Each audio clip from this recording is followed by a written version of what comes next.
Muchas gracias. Gracias al presidente de la Academia de Letras, Ciencias y Artes por su hospitalidad. Gracias al embajador de España en Túnez, querido Guillermo, y gracias también a la profesora y directora del Departamento de Letras por su compañía. Creo que este tipo de reuniones que nos hacen meditar sobre la lengua son de especial importancia. Y además cuando se trata de meditar sobre la lengua y las fronteras. Sin duda ninguna, las lenguas tienen mucho que ver con el sentido de la identidad.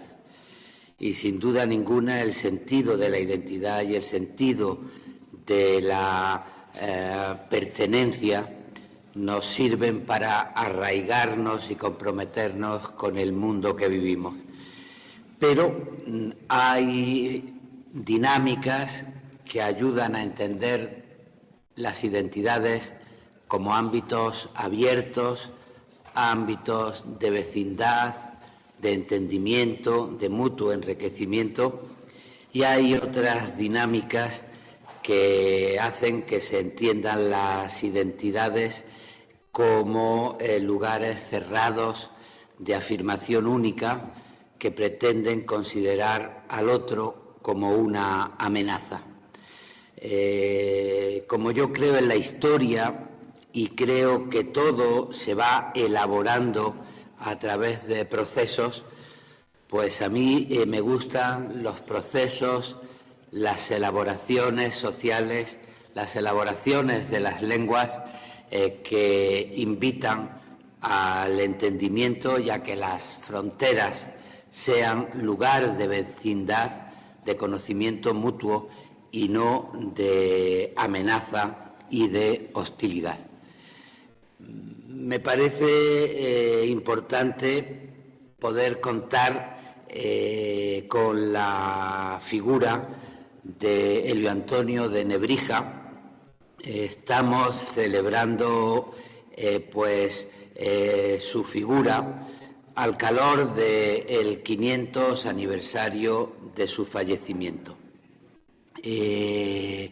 Nebrija ha sido muy estudiado, muy conocido y a veces, como se ha señalado, mal interpretado.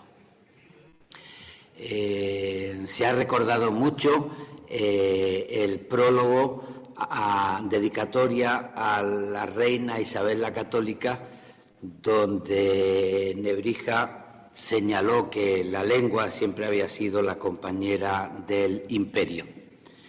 Esto se ha utilizado mucho, por ejemplo, en América Latina para identificar al español con la conquista del imperio español del territorio americano.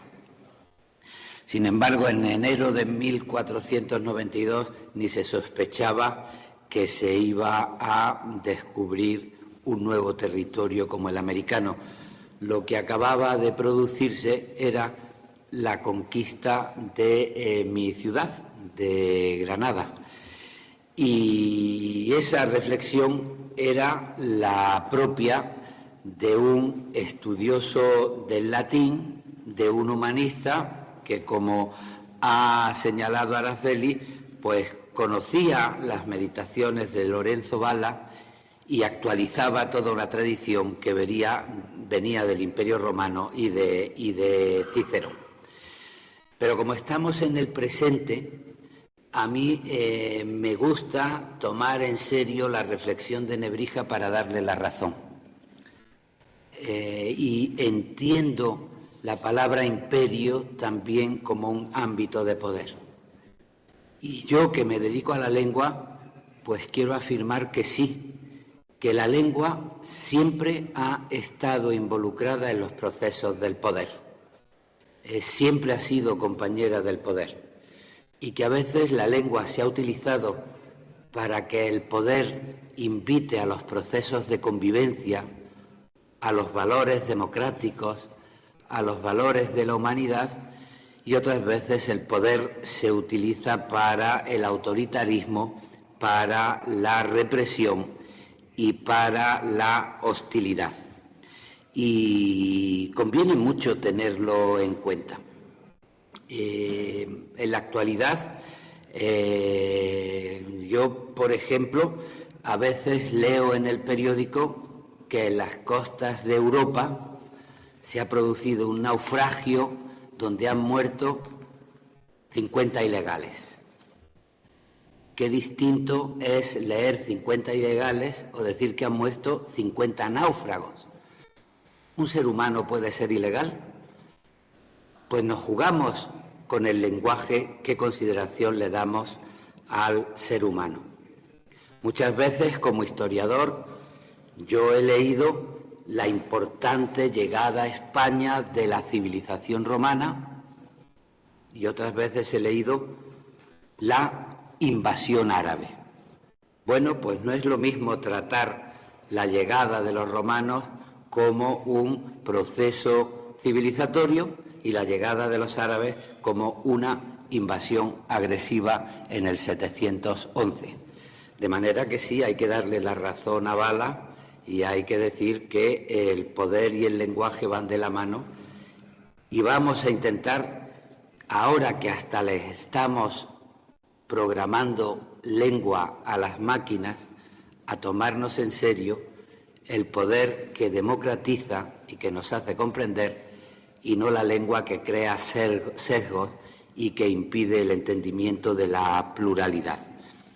La inteligencia artificial y el lenguaje de las máquinas son programaciones del ser humano, y en este momento a mí me gusta mucho reivindicar la tradición de Nebrija para decir que somos responsables del poder que le otorguemos a las máquinas a la hora de crear ámbitos de comunicación respetuosos de la diversidad y no sesgos de carácter discriminatorio.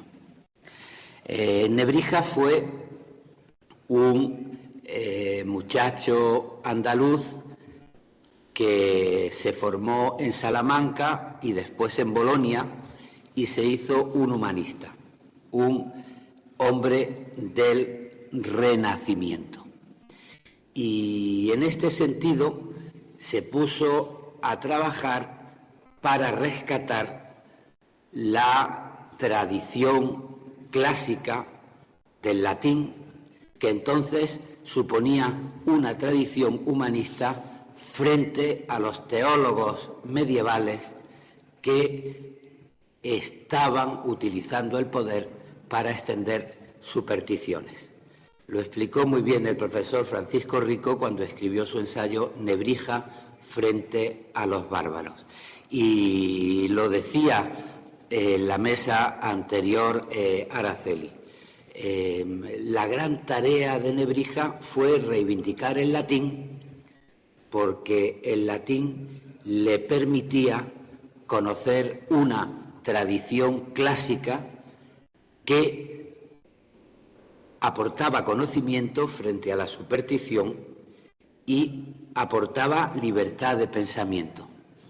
Y él tuvo problemas porque cuando empezó a investigar los textos bíblicos que se utilizaban en la Edad Media, pues se dio cuenta que se había mal traducido algún original de carácter hebreo o de carácter arameo al servicio de supersticiones y no de conocimiento. Y se atrevió a decir lo que tenían que afirmar originalmente los textos religiosos. Y tuvo problemas con la Inquisición. Y escribió una apología maravillosa a la libertad de cátedra, donde se preguntaba por qué el pensamiento debe tener servidumbres. Otra reflexión sobre el poder. ¿A qué esta servidumbre de mi pensamiento como humanista frente a la Inquisición española?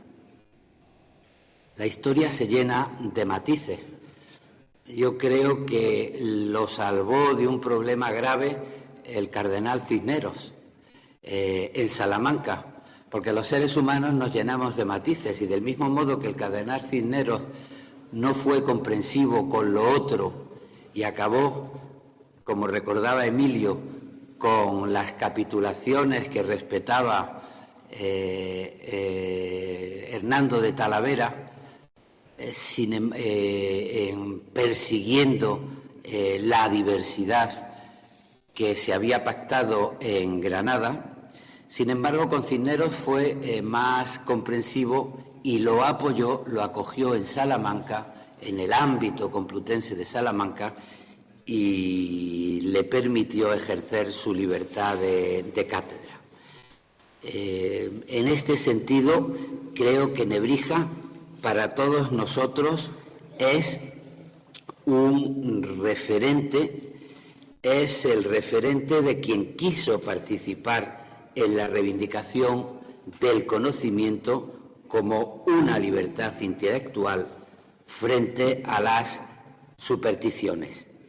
Y hoy en día, frente a todos los nuevos mecanismos de control de las conciencias y frente a todas las dinámicas que vuelven a invitarnos al supremacismo, al odio, a la incomprensión, la tradición humanista de Nebrija nos da raíces para seguir defendiendo los valores de la convivencia, que son los valores que en nombre de la democracia española quiere defender en su trabajo el Instituto Cervantes.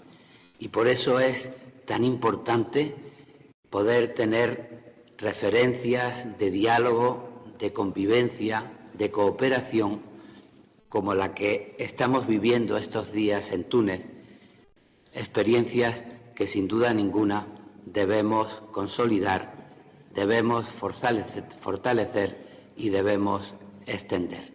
Si existen fronteras, existen también sociedades que saben entenderse, respetando sus sentidos de pertenencia, pero considerando a los demás como vecinos, como seres humanos que enriquecen la posibilidad del conocimiento y de la humanidad. Muchísimas gracias.